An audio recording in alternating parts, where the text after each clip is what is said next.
Bonjour à tous. Alors, attendez une minute le temps que tout le monde se connecte. Bonjour.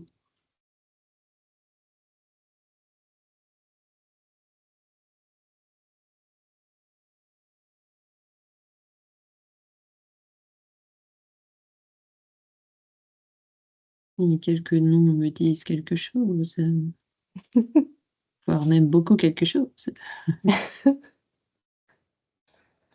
Allez, on va lancer le webinaire.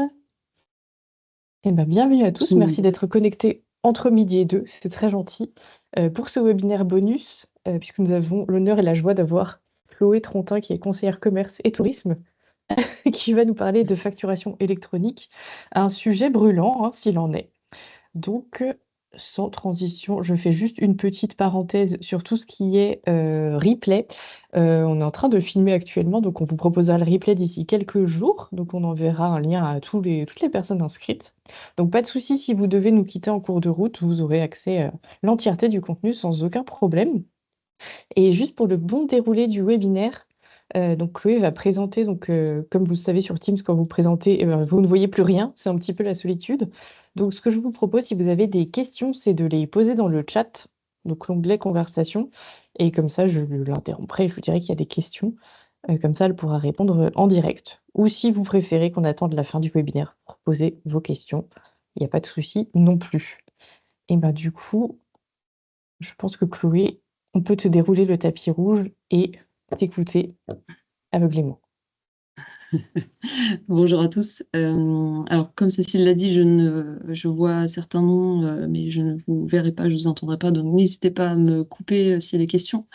Je ne connais pas non plus vos profils, donc je vais essayer de faire au plus large possible, sachant que la facturation électronique a un champ d'application qui est plus large que ce qu'on imaginait au départ. Donc en fait, il y a plein d'entreprises qui vont se retrouver à avoir des obligations liées à cette facturation électronique, même si, par exemple, soit qu'elles travaillent avec des clients hors France, soit qu'elles travaillent avec des clients particuliers, qu'elles sont dans des régimes un peu particuliers. Donc, elles seront quand même dans le champ d'application de la facturation électronique. Je vais essayer d'être concise et directe. J'espère que tout le monde voit bien le PowerPoint que j'ai préparé. Normalement, c'est bon. Normalement, c'est tout bon. Alors la facturation électronique, j'ai eu pas mal de discussions avec pas mal de commerçants, qui pensaient que la facturation qui confondaient facturation électronique et facture dématérialisée. Ou alors qui, pensaient que, utiliser Chorus Pro était en fait que la facture électronique ne s'adressait qu'à ceux qui utilisaient déjà Chorus Pro. Je remets les choses un petit peu, en ordre. Très rapidement, une facture électronique, ça n'a rien à voir avec une facture dématérialisée. La facture électronique, elle n'a aucune existence, heu, papier ou numérique, d'un format A4 que vous pourriez, lire comme une facture classique. En fait, la facture électronique, c'est un code, heu, qui ne peut pas être lu par, un humain, sauf à être vraiment un très, très, très gros, codeur, devant l'éternel, mais la plupart des commerçants, liront pas une facture électronique. En fait, une facture électronique, elle est faite pour être lue uniquement par une machine. Je vous ai précisé les 3 langages, de code dans lesquels elles seront rédigées, donc c'est UBL, C2I et FactureX. Ça n'a pas vraiment, d'intérêt pour vous, hormis votre culture G, si ça vous intéresse. Et donc c'est une facture qui va être, à la fois générée, envoyé et lu par, une machine, en l'occurrence des plateformes, on reviendra dessus. Heu, Comment dirais-je? À partir du moment où vous faites une facture et que vous scannez un PDF et que vous l'envoyez par mail, vous n'êtes pas dans un cadre de facture électronique.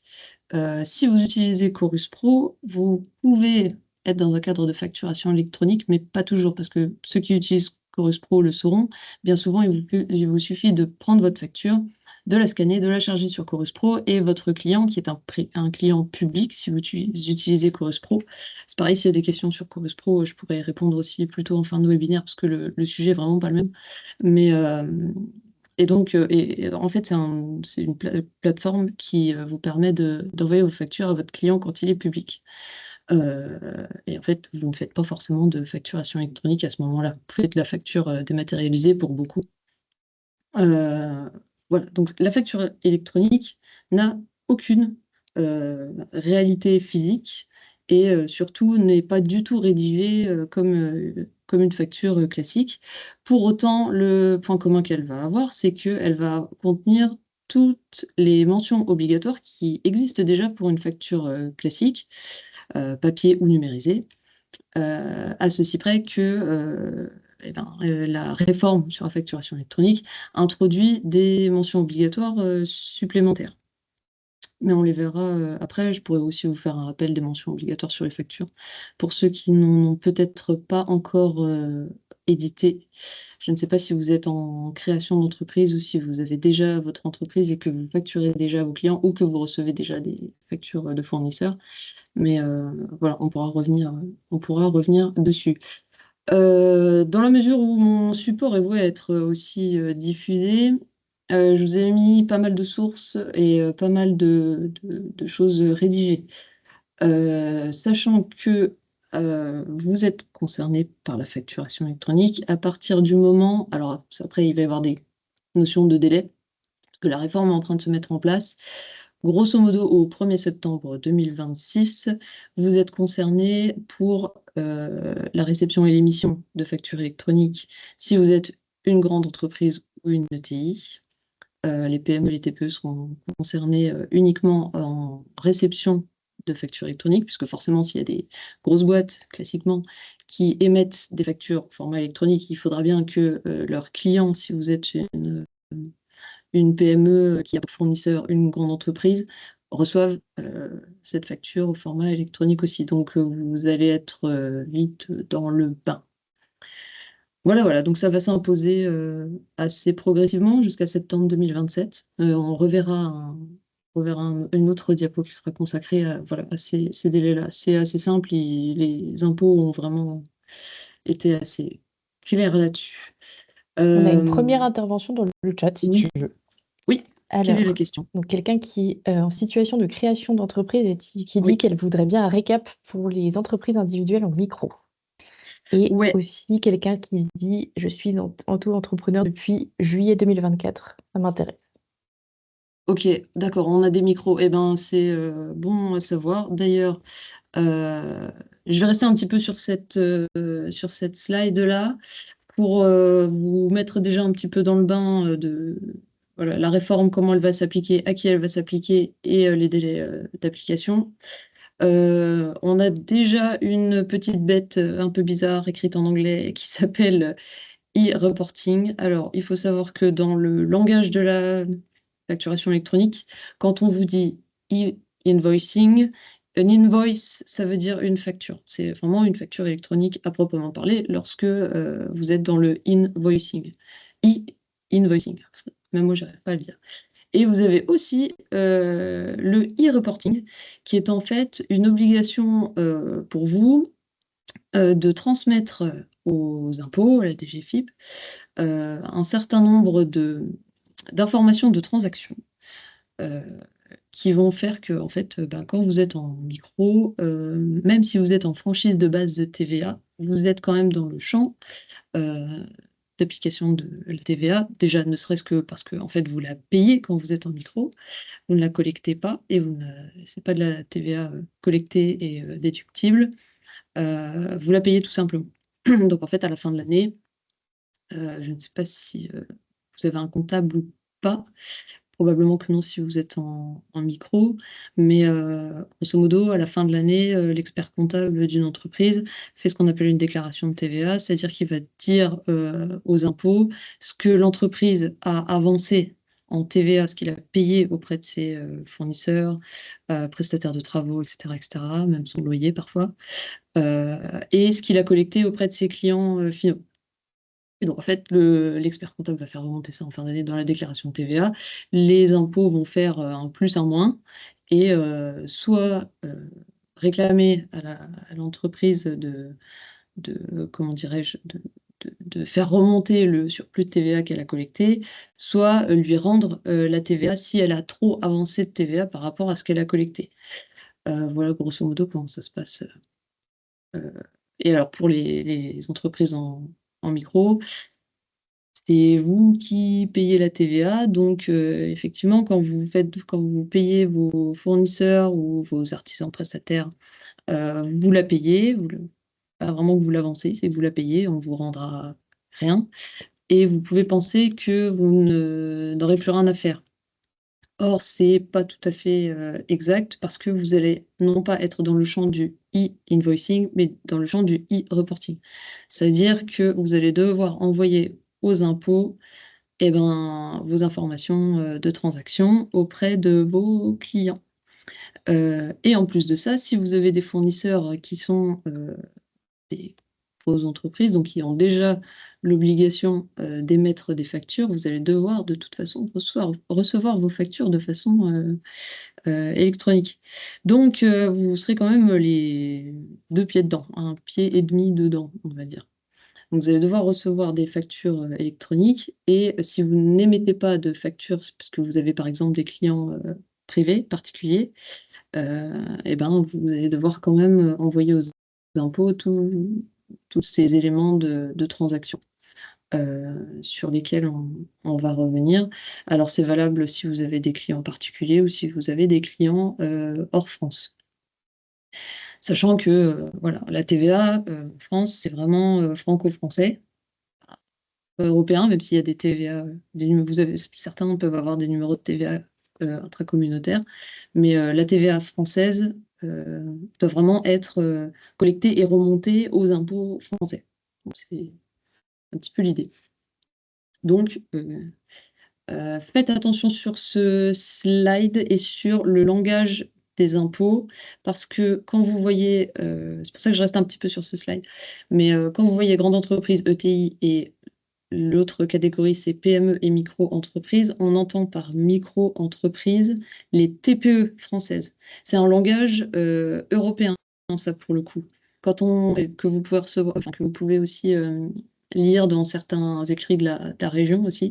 En fait, c'est les micro-entreprises dans le langage de l'Union européenne et de la région notamment, c'est en fait les TPE. Ça ne veut pas dire, enfin, on ne désigne pas les les régimes micro-social fiscal de certaines TPE françaises, comme les entreprises individuelles, comme c'est le cas pour vous, les deux personnes qui avaient posé la question. Donc, faites gaffe, il peut y avoir des incompréhensions. Là, c'est vraiment la micro-entreprise étant entendue comme la TPE, en fait. Le régime micro-social et fiscal étant strictement une spécialité française. Alors après, il y en a peut-être dans d'autres pays européens, mais là, on parle de la spécificité française. Je vous ai mis en Je te coupe, je suis récap. désolée, il y a Madame Ferrin qui dit en tant qu'auto-entrepreneur, je ne suis pas micro-entreprise, c'est bien cela. Je pense que c'est par rapport à ce que tu viens de dire sur Oui, ta c'est ça. slide. Si vous Mm. êtes alors on dit plus auto-entrepreneur maintenant, on dit micro. En fait, vous avez deux possibilités pour être au régime micro, social et fiscal.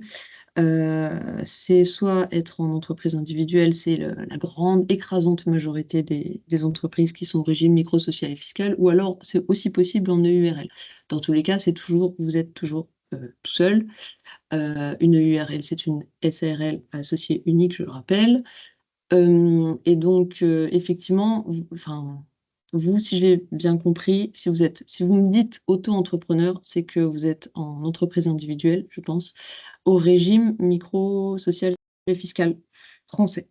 C'est-à-dire que, alors certes, vous allez être je reviens sur la slide d'avant, vous allez être dans la catégorie PME et micro-entreprise, mais parce qu'en fait, vous êtes dans la catégorie PME et TPE, a priori. Elle Ce qui veut précise pas dire de que TVA. Et vous êtes en franchise de base de TVA, donc vous êtes, vous êtes en entreprise individuelle au régime micro, social et fiscal. Vous êtes bien dans cette catégorie-là des PME, TPE. En fait, j'aurais dû barrer micro-entreprise et mettre TPE, parce qu'en fait, c'est ce que dit, c'est en fait, c'est le terme sous-jacent, mais vous êtes bien de toute façon une TPE. Il n'y a pas de, voilà, Non, mais pas de c'est bien de problème, le vous êtes laisser bien comme ça parce que catégorie. si quelqu'un est amené à retomber sur ce terme, c'est vrai que ça prête à confusion, hein. Ça prête beaucoup à confusion, ouais. Ouais, ouais. Même parfois chez des conseillers comme nous, ça peut Ah bah prêter à oui. confusion, ouais. Ouais. Donc, quand vous voyez micro-entreprise, posez-vous la question de est-ce que vous êtes en train de lire un document franco-français qui parle du régime micro-social et fiscal, parfois en franchise de base de TVA, mais c'est pas tout le temps le cas. Ou si vous êtes dans de la documentation européenne, et là, micro-entreprise veut dire de toute façon toutes les TPE, ça n'a rien à voir avec le régime micro-social, micro-fiscal. Bah, Madame Ferrin te Donc, remercie. je vous Je en pense prie, que tout le Madame monde te Ferrat. remercie. Avec plaisir, pas de souci, n'hésitez pas, hein. N'hésitez pas.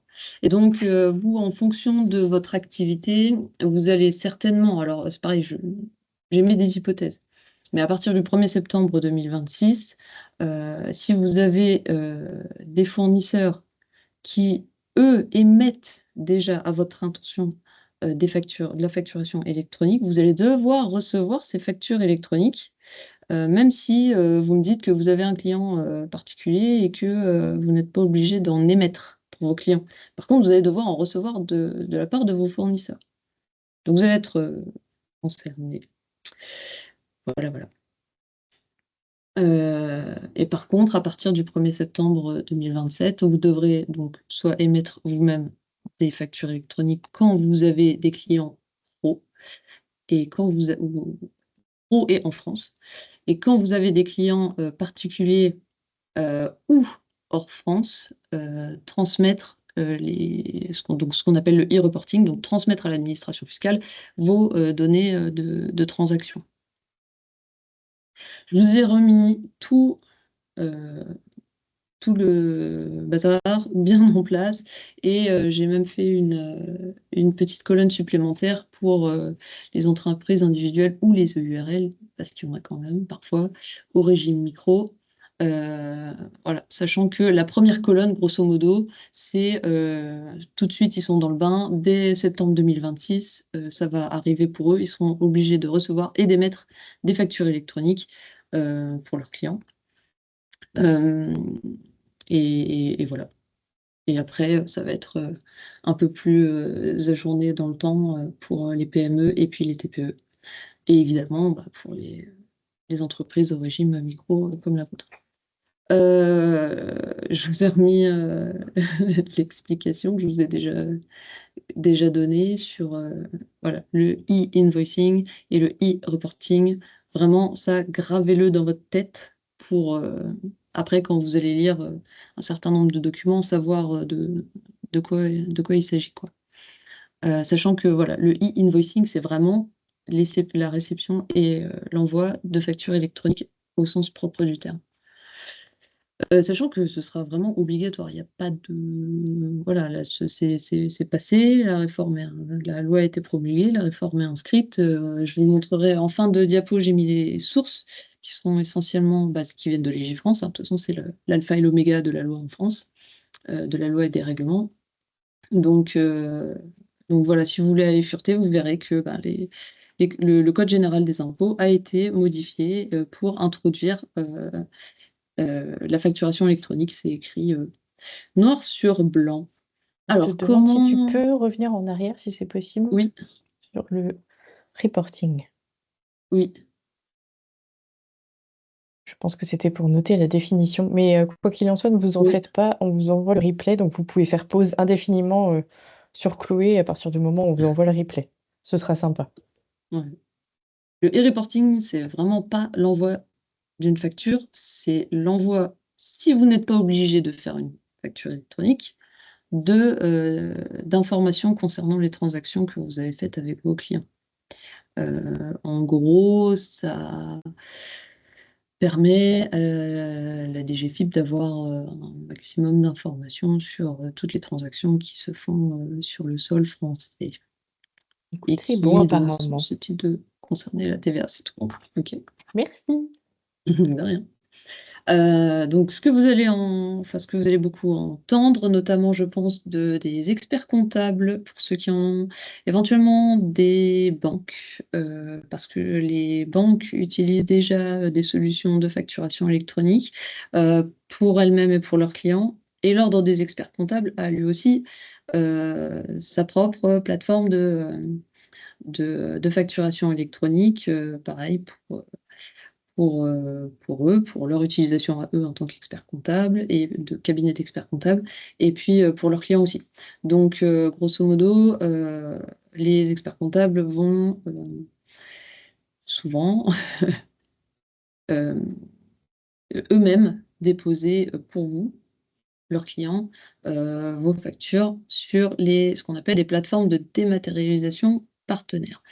Ces plateformes de dématérialisation partenaires sont en fait le fruit en fait, c'est une solution qui a été trouvée pour remplacer le portail public de facturation. Il faut savoir qu'au départ, la DGFiP avait pour idée de rendre, enfin, non seulement d'imposer la facturation électronique, bon, ça, c'était pas vraiment un sujet, ça a été qu'une négociation finalement, d'imposer la facturation électronique, mais aussi alors, qu'est-ce qu'on fait pour que les entreprises puissent déposer et recevoir leurs factures électroniques?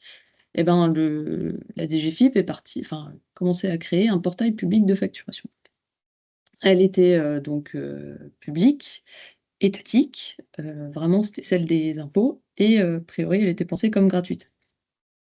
Le souci, c'est qu'elle ne pouvait pas être opérationnelle pour la mise en place de la réforme. Il y avait des contraintes de temps, et en plus de ça, c'est quand même monstrueux le nombre de factures qui transitent. Déjà, le nombre d'entreprises en France est énorme, parce que le nombre d'entreprises concernées, grosso modo, il allait y avoir tout le monde, quoi.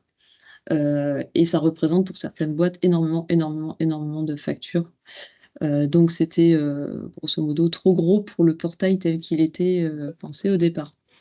Donc suite à ça, la DGFiP a abandonné, enfin le ministère de l'économie et des finances a abandonné le développement du portail public de facturation, et en fait a trouvé une autre solution en permettant à des entreprises privées de créer des plateformes de dématérialisation partenaires, qui permettraient d'envoyer et de recevoir donc toutes ces factures. Ils sont des entreprises privées, en revanche, elles sont immatriculées par l'État et elles ont le Stempel, le voilà, le tampon qui va bien, de la DGFiP. Donc, c'est vraiment une vraie liste officielle. Je vous ai mis le lien, juste en bas. Je l'ai mis à jour, mois dernier. Donc, voilà. Enfin, j'ai mis à jour mon PowerPoint. Normalement, le lien est toujours bon. Et puis, ça va être régulièrement mis à jour par le gouvernement. Voilà, c'est sur le site des impôts. Et donc, sur ce site-là, vous trouvez la liste des 70-80 plateformes de dématérialisation partenaires sur lesquelles vous ou votre expert comptable euh, allez, allez faire transiter vos factures électroniques. Elles sont, comme je disais, agréées par les impôts, et elles sont toutes sécurisées. C'est-à-dire que pour pouvoir s'immatriculer et avoir la bénédiction des impôts, ils ont dû prouver que ils étaient suffisamment sécurisés. Ces plateformes, elles seront diversifiées. C'est-à-dire que, d'après ce qu'ont dit les impôts le mois dernier, il y aura un certain nombre de plateformes qui vont être plus ou moins spécialisées pour tel et tel secteur d'activité. Donc il y aura des affinités qui pourront, voilà, d'utilisation, et certaines plateformes auront a priori, je dis bien a priori, des formules gratuites pour les micros. C'est les impôts qui m'ont dit ça, ils m'ont pas donné de nom, et de toute façon je ne peux pas en donner, mais c'est pas impossible que vous puissiez trouver une plateforme qui vous propose une solution gratuite lorsque vous êtes en micro. Alors certainement sous réserve que vous ne fassiez pas énormément de factures, je ne sais pas, ou que vous ne receviez pas énormément de factures, pardon, je ne sais pas. Donc voilà, voyez ça avec votre expert comptable quand vous en avez un, et renseignez-vous si vous n'en avez pas. sur les plateformes que vous allez pouvoir utiliser et à quel prix, parce que forcément, ce sera payant, avec des formules à la facture, déposées au reçu, ou des formules d'abonnement. Enfin, voilà, donc ce sera pas, a priori, ce sera pas gratuit. Donc pour ceux qui sont soit déjà en activité, soit en création d'activité, je vous recommande fortement d'essayer d'anticiper le nombre de factures que vous allez recevoir et ou émettre dans l'année pour avoir voilà, au moins une idée de la quantité que ça va faire. Ça pourra sans doute vous aider pour choisir quelle plateforme vous allez pouvoir utiliser. Enfin, vous ou votre expert comptable. Sachant que de toute façon, si c'est l'expert comptable qui le fait, il est possible, imaginable, on va dire, qu'il y ait un petit subside à verser à l'expert comptable pour le temps qu'il va passer à gérer vos factures, quoi. Ça, voilà, je pense qu'on s'en doute. Donc ça, ce sont les PDP, plateformes de dématérialisation partenaires. Vous allez toujours consulter la liste sur le site des impôts, pas ailleurs, parce que là, c'est vraiment la vraie liste que vous pourrez avoir. J'avais reçu, ça et là des questions, notamment une, la deuxième, je pense que j'ai déjà répondu, mais la première, c'était, dois-je émettre, mes factures sur la même plateforme que celle par laquelle je reçois les factures de mon fournisseur? Et comment faire si mes fournisseurs utilisent des plateformes différentes, voire même si moi, j'ai envie d'utiliser une plateforme différente de celle de l'ensemble de mes fournisseurs? Pas de panique, les, plateformes seront faites pour communiquer entre elles.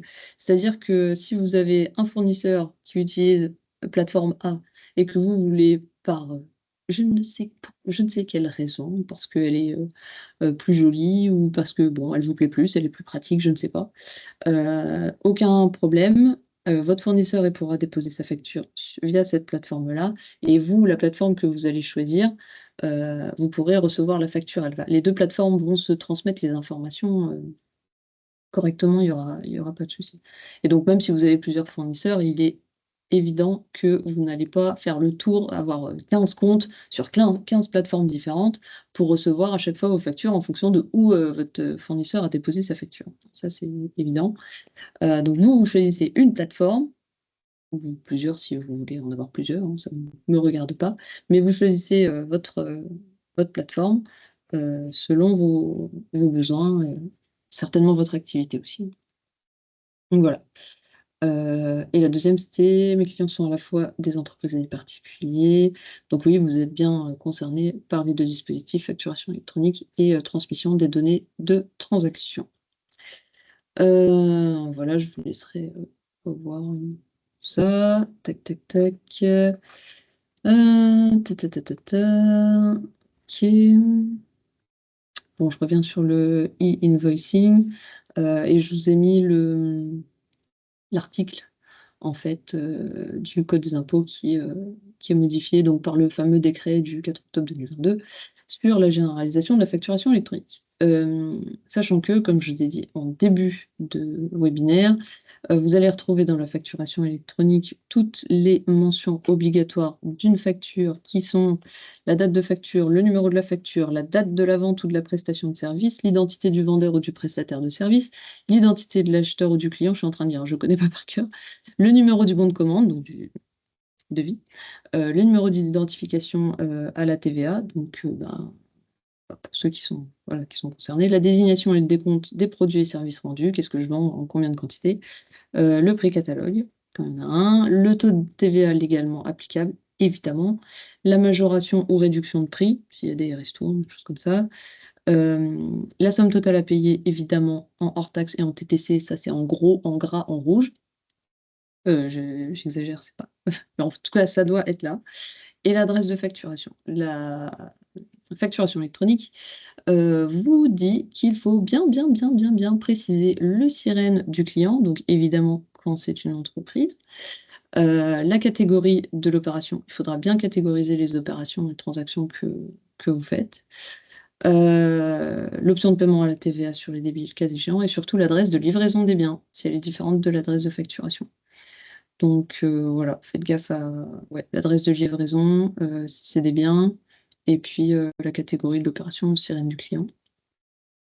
Voilà, donc c'est toutes les mentions qui étaient déjà obligatoires dans une facture normale et plus celle-là. Je n'ai plus la si, j'ai encore la main. Et donc comme je disais, donc il faudra, pour certains d'entre vous, envoyer à l'administration, donc via ces plateformes aussi, hein, des données sur les transactions, commerciales que vous faites. Donc que ce soit dans la vente aux particuliers, la prestation de services et les transactions hors France. Et il faudra indiquer les montants des opérations de la TVA qui ne sont pas incluses dans les obligations liées à la facturation électronique. Donc comme ça, en fait, les impôts s'assurent qu'il y a bien tout le package, quoi. Je ne sais pas, à quel, rythme il faudra envoyer ces transactions. Je ne pense pas que ce soit tous les jours, ça me paraît un peu alors si vous avez une caisse connectée, ce sera peut-être plus facile, mais si vous n'avez pas ou ne voulez pas de caisse connectée, sans doute qu'on aura plus d'informations, dans les mois qui suivent sur le e-reporting et sur voilà, tous les combien je dois détailler et envoyer des éléments sur les transactions que j'ai faites auprès de mes clients aux impôts. Mais pour l'instant, je ne peux pas vous dire est-ce que c'est tous les jours, toutes les semaines, tous les mois, mais je sais que ce sera assez détaillé, quoi. Voilà, voilà. Sachant que pour les impôts, ce sera un objectif pour pouvoir avoir vraiment une visibilité sur l'activité économique, vraiment de façon très, très précise. Mais bien entendu, les impôts insistent sur le fait que ça facilitera la gestion quotidienne de votre entreprise, que ça favorisera une concurrence plus juste et plus loyale au profit des entreprises de bonne foi et que, bah, ça permet d'éviter la fraude à la TVA, voilà. Donc évidemment, une fois que tout sera rodé, la déclaration de TVA, sera, sera vouée à disparaître. Une fois qu'il y aura plus, il y aura plus besoin de faire une déclaration de TVA en fin d'année, sachant que, ben, vous avez déjà, envoyé, beaucoup, beaucoup, beaucoup, beaucoup d'éléments sur, ce que vous facturez ou ce que vos fournisseurs vous facturent, en matière de collecte de la TVA. Il faut savoir que, ça vous surprendra peut-être pas beaucoup, mais vous risquez d'être, pas mal démarché, par toutes sortes, d'entreprises. Donc je dis et je redis et je redis, plateforme de facture électronique, vous allez voir sur le site des impôts, voilà, vraiment site des impôts. La liste sera à jour régulièrement. Elle sera surveillée, comme le lait sur le feu, par tout un tas d'entreprises évidemment, mais par la DGFiP, elle-même. Donc vraiment ne vous faites pas avoir, parce que ça peut aller vite. Des fois sur des trucs assez, rudimentaires comme le cabis, où on a vu des choses, assez, voilà. Et au besoin, renseignez-vous auprès de vos chambres consulaires, elles sont là pour ça. Il y aura sans doute, quelqu'un pour répondre à vos questions dans n'importe quelle chambre. Donc vraiment, ouais, vous risquez d'être un peu démarché, quoi. Donc dépôt et réception de factures, seront des prestations payantes et certaines pourront proposer des offres gratuites, notamment pour les micros, régime micro. Et comme j'ai dit tout à l'heure, je vais me répéter, lors des experts comptables et certaines banques utilisent et proposent déjà ces solutions, à leurs clients. Voilà, qu'est-ce que je m'étais noté? Ah oui, je vous ai gardé les contacts, de la référente, facturation électronique au sein de la DGFiP pour la Meuse.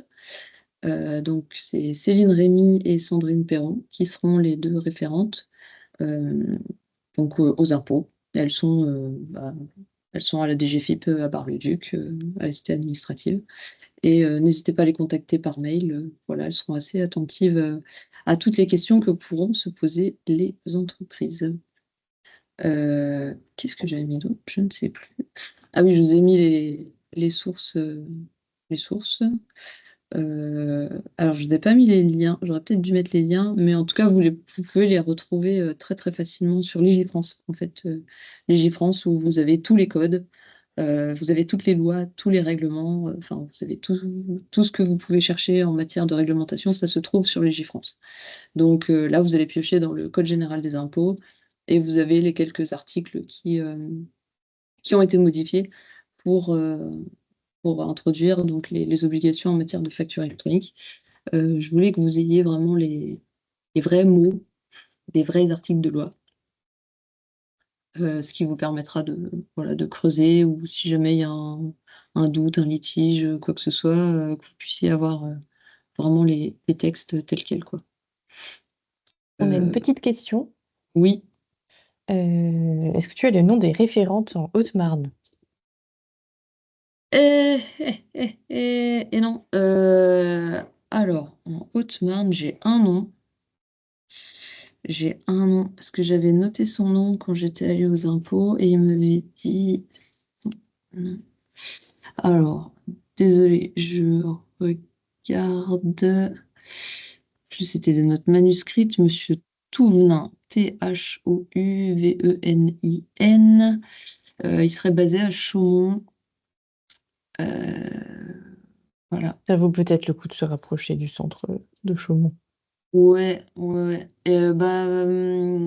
N'hésitez pas à contacter la DGFiP, voir votre SIE, le service des impôts des entreprises. Comment ils ont. Alors, je sais que le SIE de la Meuse, c'est sie.meuse@dgfip, dgfip.finance au pluriel, .gouv.fr. Donc, on peut se dire que celui de la Haute-Marne, ce sera charté pareil. Donc, sie.Haute-Marne, sans doute avec ou sans tirer. Moi, je recommanderais de mettre les deux, comme ça vous voyez lequel se fait retoquer et lequel est délivré. Mais donc, sie.haute-marne@dgfip.finance au pluriel .gouv.fr. Il y aura forcément quelqu'un au bout de la messagerie. Mais ouais, n'hésitez pas à contacter votre SIE, voire aller aux impôts directement.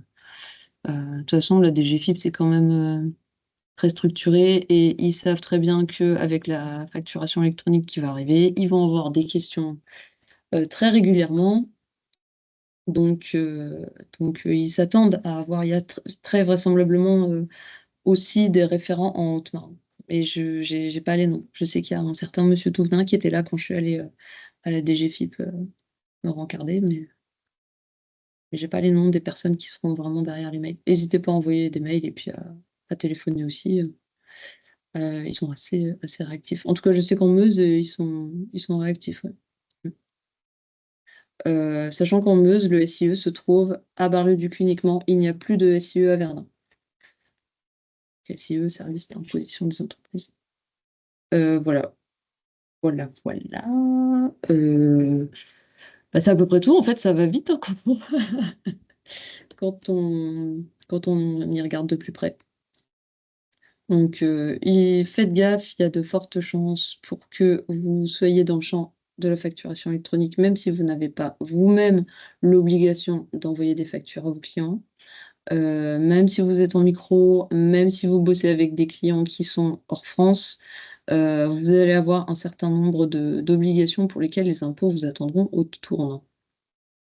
Voilà. Et en matière de facture électronique pure, bah, voilà, ce sera sans doute vos experts comptables qui le feront. Ça vous empêche pas de vous intéresser à la question et de savoir de quoi on parle quand on parle de facture électronique. Sachant que bah, ça c'est passé, enfin c'est en cours, ça se fera. Et que c'est pas la même chose que Chorus Pro. C'est pas juste si vous avez des clients publics que vous serez dans le champ de la facturation électronique. Non, non, non, c'est du B2B privé, il y a pas de souci. Est-ce que vous avez des questions? Pas de questions? Ou peut-être des questions sur Chorus Pro ou sur, je sais pas, la TVA, fiscalité, je ne sais pas. Je vais essayer de d'essayer de voir les gens connectés, même si je Tu ne. peux aller dans conversation, je pense. Tu verras. La conversation, ouais, ça y est, je te vois, Cécile. Voilà. Eh ben, si on est... Ah, il y a Isa! Bah, si on est bon, voilà, n'hésitez pas à appeler la CCI si vous avez des questions, ils trouveront quelqu'un qui pourra vous renseigner. Mm. Et bah, s'il n'y a pas de questions, on vous souhaite un bon appétit pour ceux qui n'ont pas encore mangé. Bon appétit, et puis bonne journée, bonne continuation, bon courage dans ce projet-là. Cette transition. Merci Madame Ferrin, merci. Merci à tous. Bon Merci Madame après-midi. Hugo. Au revoir, bon après-midi. Au revoir.